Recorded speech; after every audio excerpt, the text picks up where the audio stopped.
Welcome to this Operoo training video. In this video, we're going to look at the SIMS pre-admission eForms. These are the eForms where the data syncs to SIMS. If you have any questions, you can contact our support team. To contact our support team, you can click on the live chat down here on the bottom right-hand side and start a chat. Alternatively, click on help and click on support. That will take you through to our website where it outlines the various ways that you can contact our support team. You can also reach out to your dedicated customer success manager or CSM. You should have their contact details by now. They're always happy to help with any question that you may have.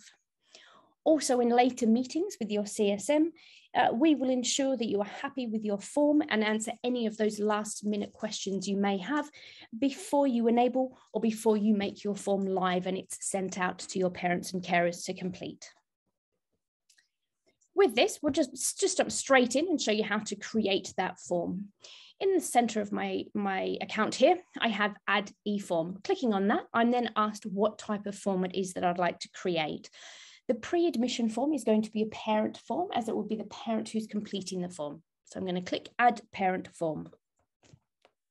From here, to find those SIMS forms that sync back into SIMS, I need to click on Use an Operoo Best Practice Parent eForm template and search for SIMS. That will bring up three forms: SIMS Pre-Admission Form Consent Only, SIMS Pre-Admission Form Entire Form, and finally the Ethnic, Cultural and Family Background Only form. As a school, you have an option. You could send out one form for your consent, one form for your ethnic, cultural and family background information, and then under the entire form, this form contains contacts. So you could then choose this form and delete the questions that you didn't want. Alternatively, as most schools do, most schools will send one form. That is what the entire form will do. This entire form contains all of your contacts, your consents, your ethnic, cultural and family background, and also some questions about the students themselves. And when you've found the form that you want, all you're going to do is click on that name. So I've just clicked on the entire form now. It is quite a large form, and I'll explain in a few moments why it's so big. So it might take a few minutes to open on your screen. When it's open and when it's loaded, you can tell we've got this big yellow bold text here that you're looking at now that I'm highlighting. Before I go over what you can and can't do with the form, I wanted to point out this link here, SIMS Pre-Admission eForm Templates Guidance for SIMS Schools. Clicking the link here will take you through to our knowledge base. This opens up our knowledge base on the guidance on how to complete this form. It is very important, and I cannot stress enough that how I would ask you to read this guidance and make sure you understand this guidance. If you do one of the things that you cannot do, the result will be that the data will not sync to SIMS. So it is vital that you read and understand everything that is in this guidance. If you have any questions at all, regardless of how big or small, please do reach out to the support team or reach out to your CSM, and we can get those questions answered for you. Back into Operoo, I'm going to go over some of the things that you can and can't do in this session today. So right at the top, in terms of the title, you can call the title whatever you would like to call it. The only reason we've called it SIMS Pre-Admission Form Entire Form is so schools can identify the form that they need to start with. So this is a free text field, school year 22/23, for example. You might even remove the SIMS. The next field down, this special case tag, this has to do with the coding between SIMS and Operoo. So please just leave it alone. It won't be seen by parents. Parents won't even know it exists, so just ignore it if you could do. This section down here, that yellow bold highlighted, once you've got the guidance, it does say, please ensure you refer to the guidance, and then also please delete this before enabling the form to parents.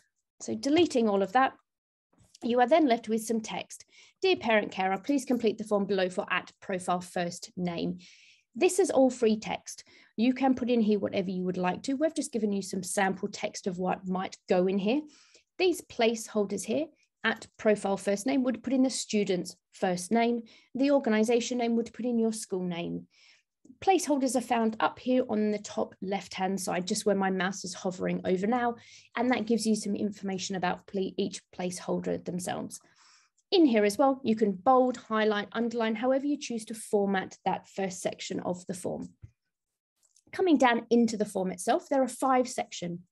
Section 1 is basic details. about the student. Section 2 is parental contacts. Section 3 is emergency non-parental contacts. Section 4 is your ethnicity section, and section 5 is your consents. Throughout the form, you will see questions which are known as additional notes, as question 1 is right now. You are able to put whatever text in here you would like to. This is just, again, some sample text that we have put in here. You could leave this in here, or you could change this to whatever you would like. When you come down to the questions themselves, so looking at question 2 on my screen, which is preferred forename, you can change the question name. So you might choose to say preferred first name, for example. That's completely fine. You can change this text however you would like it to display to the parent or carer. Over on the right-hand side, if you want the question to be required, so that's mandatory, the parent must complete that question before submitting the form, simply select required, and that makes that question mandatory for the parent. You can move questions around. So if I wanted to move them a short place, for example, you can click on the green or you can click on the grey underneath, holding my mouse down. I'm just going to drag that down. So now I have the surname as the first question and the first name underneath that. This blue button here with the white lines and the numbers 1, 2, 3, if you are moving questions a longer length, so maybe more than 3 questions, clicking on that, it will show you all of the questions within the form. And then you can click on that. Say I wanted to move this to question 14 and click move. That question is now jumped down to question 14. So with the questions, you can change the name of the question. You can set it as mandatory. You can move it around. You could also delete the question if you wanted to. So hitting the white cross, that would delete that question so the parent would not see it. You may have noticed we also have this required character length here. Within SIMS, SIMS has certain validations.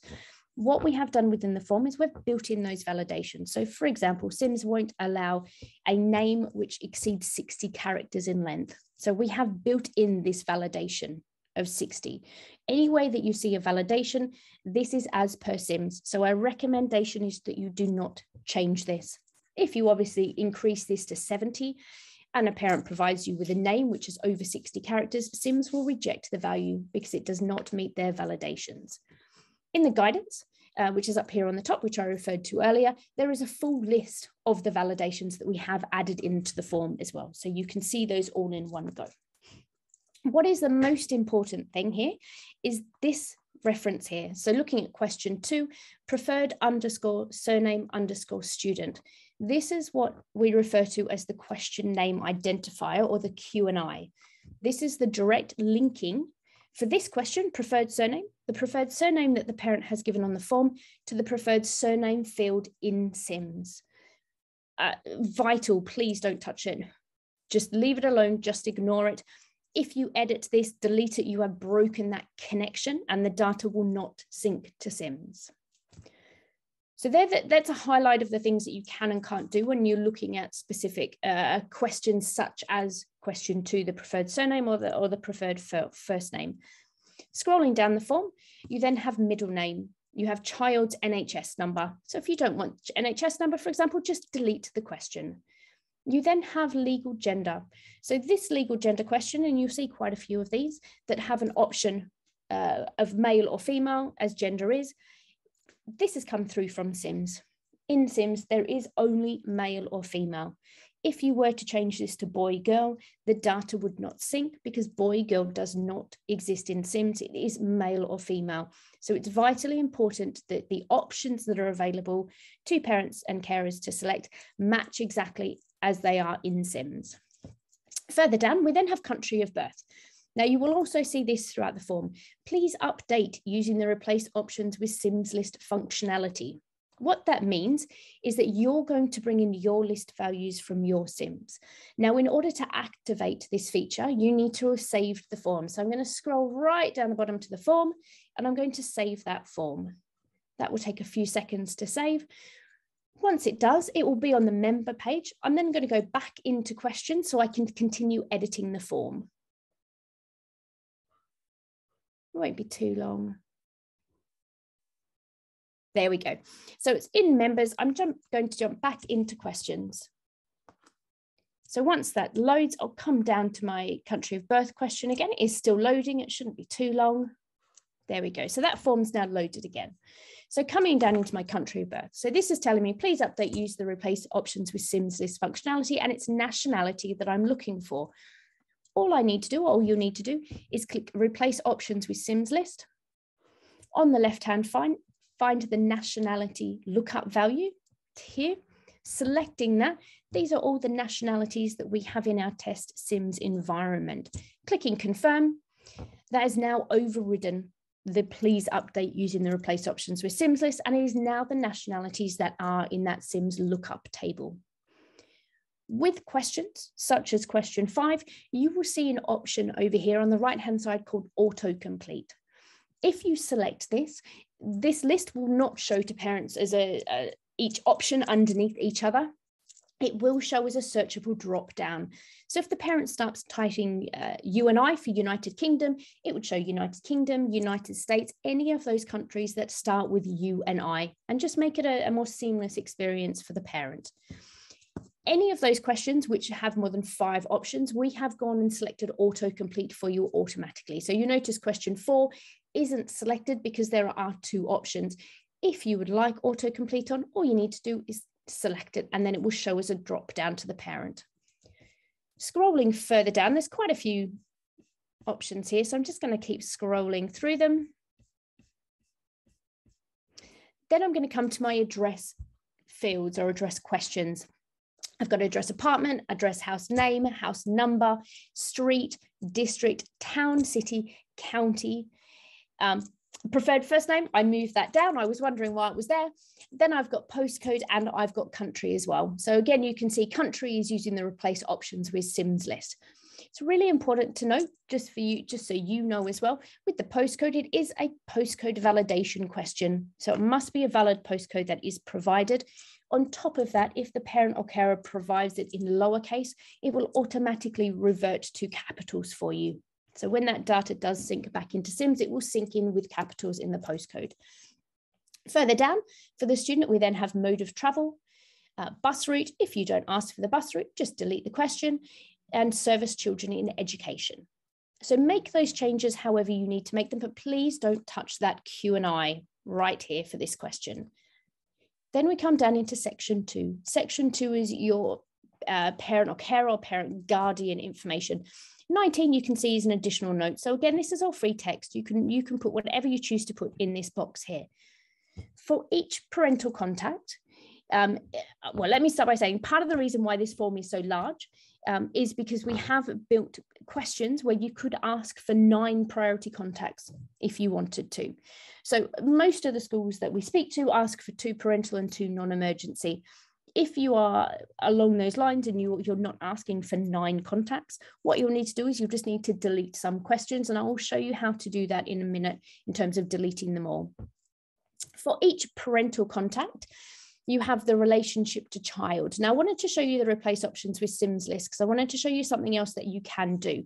So if I click replace options with SIMS list, look for my relationship type, there it is, and then click confirm.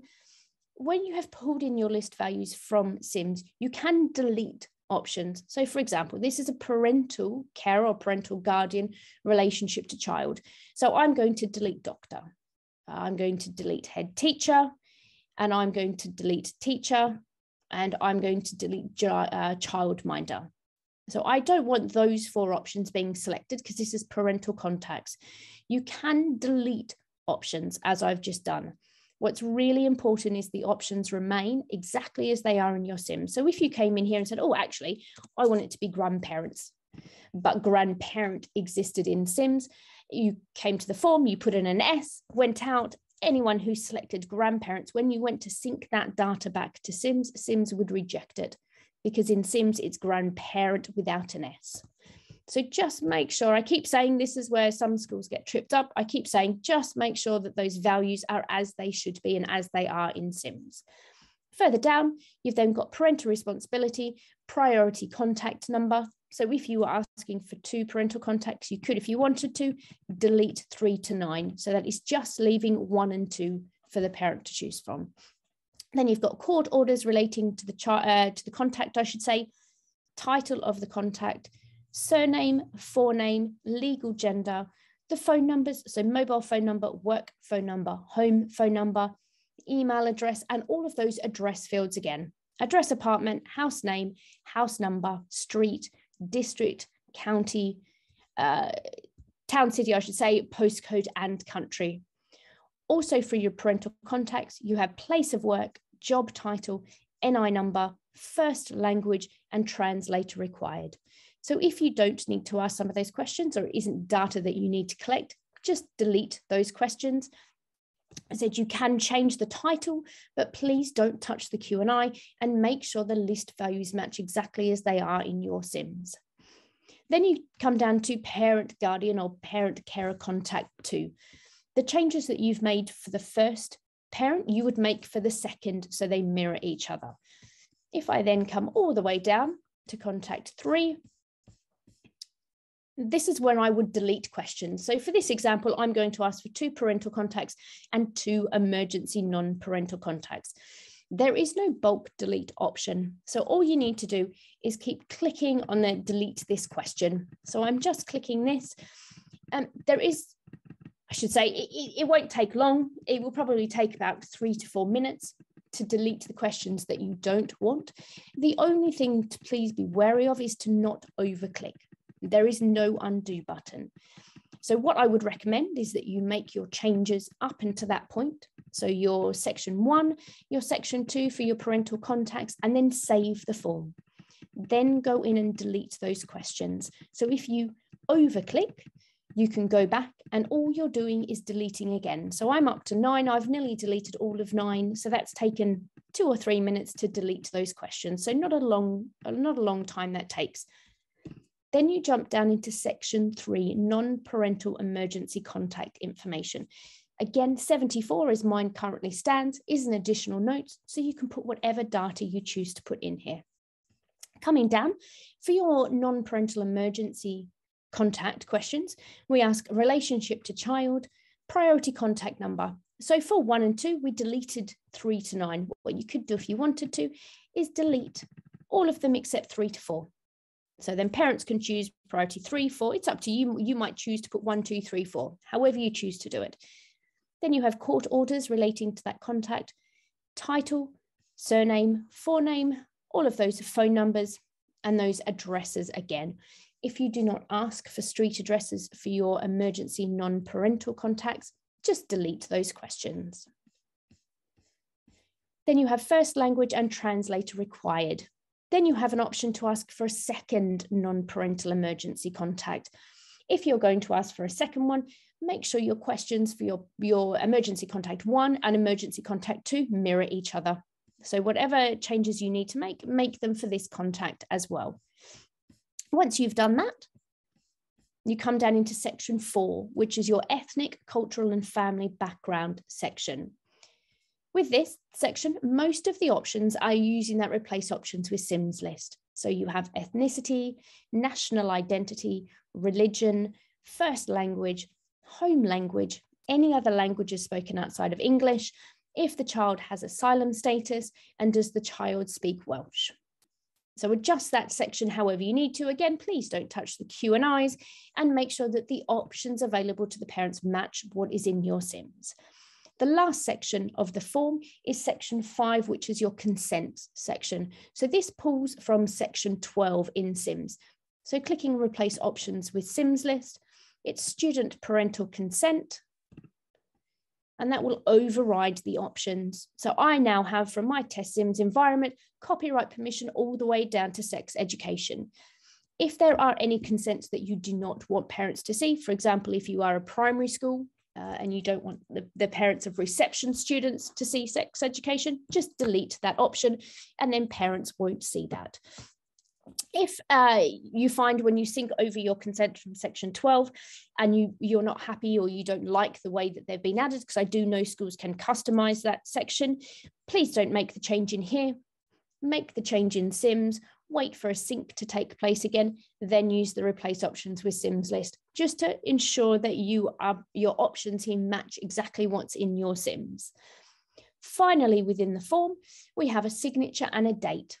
They don't go anywhere. They stay in Operoo. They're on the form simply because parents would be used to signing and dating a piece of paper. It is entirely up to you whether you choose to keep them or you want to delete them. Lastly, then we've got questions right down the bottom. So the questions that you've seen so far, those are the questions that will sync to SIMS. If you wanted to add any questions to this form, you can do so. However, it's really important to remember that they will not sync to SIMS. So for example, you might want to ask about siblings. So for that, you might use a multi-column list question. Clicking that, it will open up the question. I'm just going to put siblings for today's example. You might choose to put more text in that. Name, school, year, for example. Leaving that question name identifier field blank because the data will not sync to SIMS, and then you can move that question to wherever you'd like it to be. And then say, I've moved that to question 91. So any questions that you would like to add to the form, feel free, you can do so, but the data won't sync. And all you need to do is just click on the question type that you're after and populate that question. Once you have done that within your form, coming down and clicking save again. Once that's saved, it will take you to the members screen. I'm going to go over these next sections. I'm not going to go over them in great detail. I'm going to touch on the most important settings that I feel you should be looking at in your pre-admission form.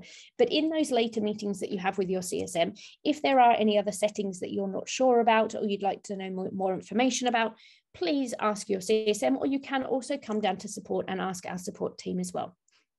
With members, however, this is where you would specify which students are going to have access to this form or which parents of those students will have access.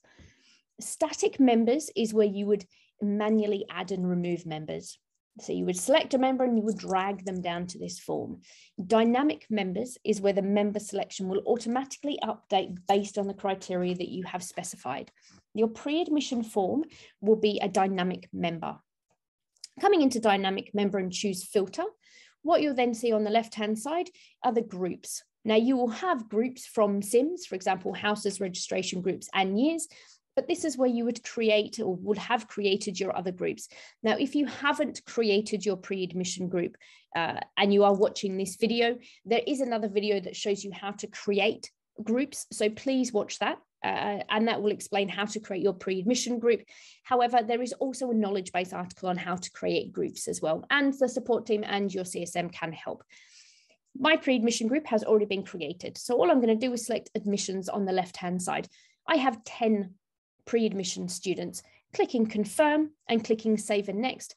And I'm now being told that this form will be associated with 10 students. Clicking OK. Then I come into the settings of the form itself.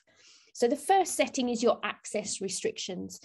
If you're not familiar with access restrictions, they were outlined in the configurations and settings webinar or training session that we held.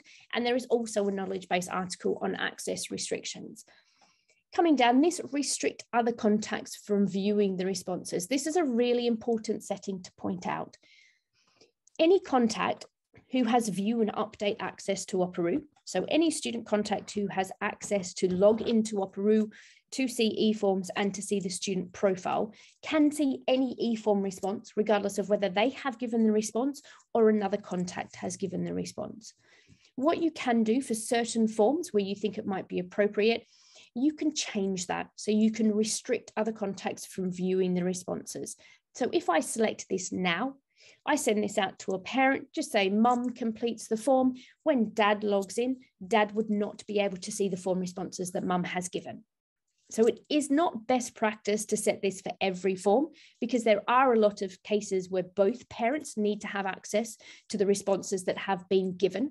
But there will be certain scenarios such as a change of contact details where you might want to limit the responses to the person who submitted the form only. So bear that in mind, please, when you are looking at your settings of your forms. Then you've got the responses. This is the deadline date. When is the deadline date for parents to respond to this form? If you set a deadline date, parents will see this form in the email asking them to respond to the form When they first log into Operoo, they will also see this when they open the form. It's right at the top on the left-hand side. It clearly outlines when they need to respond to the form by. Setting a response deadline date of the 21st of May, for example, you can change this. So if it comes the 21st of May and you still have 10 responses, you can push this date out, say, then extend it to the 28th of May. Frequency of email reminders. This is how often you would like Operoo to remind those parents who haven't responded to the form that they need to do so. You can also change this as well. You might start it every 7 days, and then in the lead up to the deadline, you might come in and change it to every day. Enabled is making the form live. Please don't, I know it's an easy thing to say, but please don't enable the form until you're absolutely happy with it and you have previewed that form. You can also auto-enable if you wanted to. So for example, you could choose to auto-enable the form on the 18th of May at 12:30 in the morning. And then come 12:30 in the morning on the 18th of May, that form would automatically enable for you. Then you have your categories. If you're not familiar with categories, we did touch on them in the settings and configurations video. There is also a knowledge base article on categories. So you can color code your forms and search by category. Further down, we have display staff contact details. What this means is if you gave 5 staff members access to this eForm, they would be able to see all of the responses the parents have provided. They would be able to see all of the students who have been associated to the form, the students' dietary and medical information, if you're asking for that, the students' emergency contact information, but also they would see each other's contact details. So all staff contact details. If you don't want staff to be able to see that, just unselect this and then they will just see the names of the staff members who have access to this form. Track membership changes. What this is think of it as a audit trail. So it will show you when students have been associated to this form and when students have been removed from this form. Send email notification when an eForm response is submitted or changed to. If you put in your email address or multiple email addresses into this field, once a parent has submitted a form or changed their response, an email will go to that email address, letting that person know. And then a couple of last ones here, reply to. Whoever creates that form, it will populate with their email address, which is against their staff profile within Operoo. If there is a generic email, so admissions at, for example, that should field any queries from parents, just put in that specific email address in that reply to field there. And lastly, please don't archive the form until you have verified your data and it has synced back into SIMS. After that, you can manually archive the form. Clicking Save and Next, that will then take me to my triggers page. Triggers is a really cool functionality. I think it's one of our best functionalities within the system. We have quite a few. Let's be honest, I like all of our system, but triggers is definitely up there for me. What it is you can complete your workflow. So you can do a follow-on action based on a question within a form.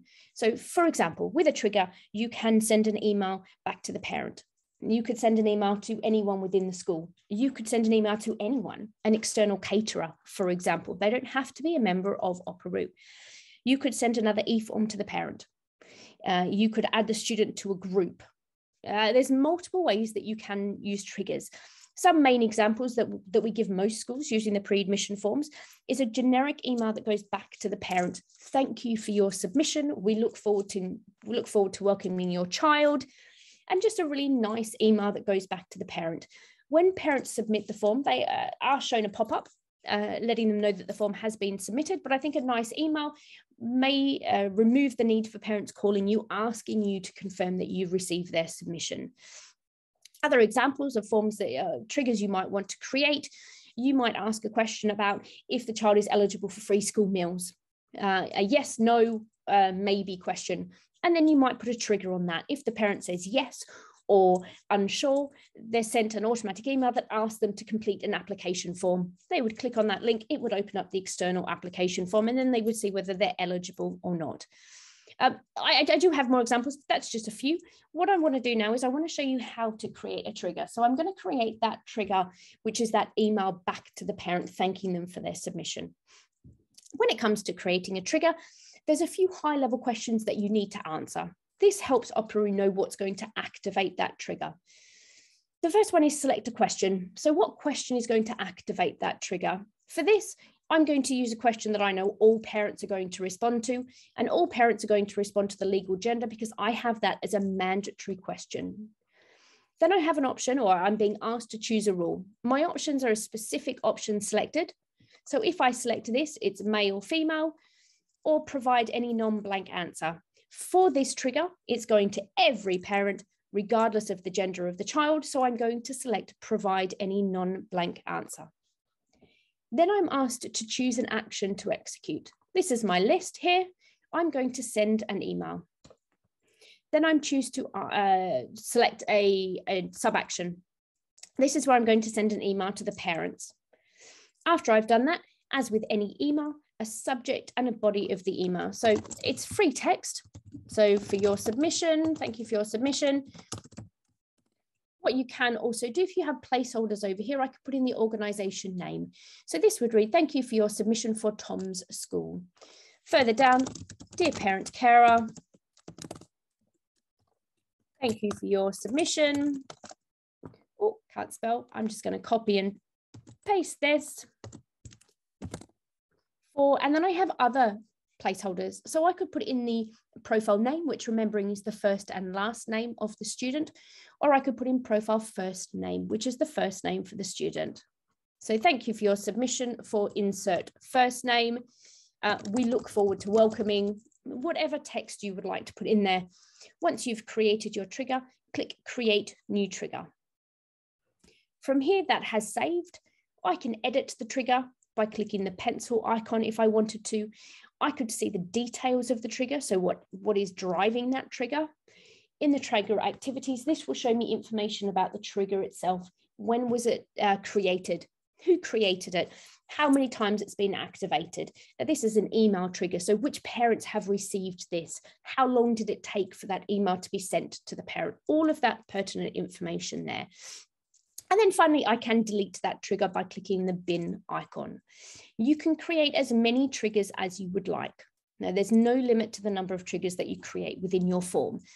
Once you've created all your triggers, clicking next, this will then show you the preview of the form. Now, I haven't done much to this form. I've deleted a lot of questions, but that's pretty much all I've done. But I can scroll down and I can see some of those changes that I've made. Now, what's really important to note, country of birth, I selected autocomplete when I was building the form. Autocomplete does not show in your profile, but it will show to your parent. So as long as you have autocomplete selected, the parent will see it as a drop-down list. From here, you can PDF the form if you wanted to, email it to anybody else within the school if you needed them to have a look at it. You can send yourself a test email as well. Now, this will not show you the form, that's under preview. This will just show you the email that the parent will receive when they're asked to complete the form. So if you would like to see one of these, just put in your email address and click send. If you wanted to make any changes to that form, simply click questions and that will open that editing form back up again. And then you can make those questions to the form as you need to do so. If I now navigate over to my form library, the other way that I can edit my form, when you create a form, the latest form that you've created will be at the top. So I've got my pre-admission form here, clicking on that form and then edit form. So I can go back into the form that way and edit the form should I need to. So when it comes to creating your form, start from an Operoo best practice parent eForm template, type in SIMS, search for one of those, select one of those SIMS forms. Please make sure they are the SIMS forms. They are the only forms that sync to SIMS, and then make those changes to make that form customizable or suitable for your school. Just please bear in mind the guidance. Please read the guidance. Please make sure that you understand the guidance.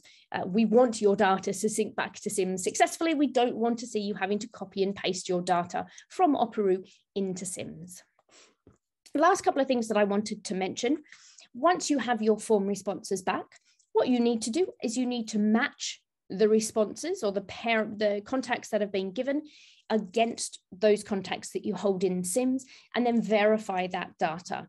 Once you have done that, so once you've matched and verified all of your form responses, that's when your eForm data would sync back into SIMS. Now, there is a knowledge base article on this, and your customer success manager and your support, our support team will have all of the information about how to do this process. But there is some manual work that you will need to do just to match those responses. So we know, for example, if we're creating a new contact in SIMS, if we're overriding the information that's already in SIMS with what's being provided on the form, or the last option, if you don't want us to do anything with that information, maybe not sync back a specific contact because that data already exists in SIMS, in which case you would tell us not to sync that data back. That's it for your pre-admission form. I say that's it, but there's quite a lot. But work through your form, create your form how you need to create it.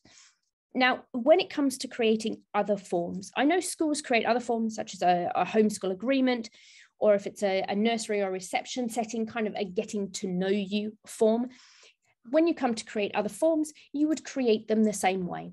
So I'm just going to jump back into my students, add eForm, and then add parent form. From there, you can choose an Operoo best practice template. Again, we have multiple form templates that you can choose from. For example, a medical practice form, a getting to know you nursery, all about me. There are homeschool agreements. So you can choose one of these forms and then customize it to your requirements, or you can start from a blank form as well. If you're starting from a blank form, most of your options for a pre-admission form will be a custom unsigned, which is a non-event form not requiring a signature, but you can add one, or a custom signed form, which is a non-event form requiring a signature. All you would do is click on the option that you require, and then it gives you a completely blank form.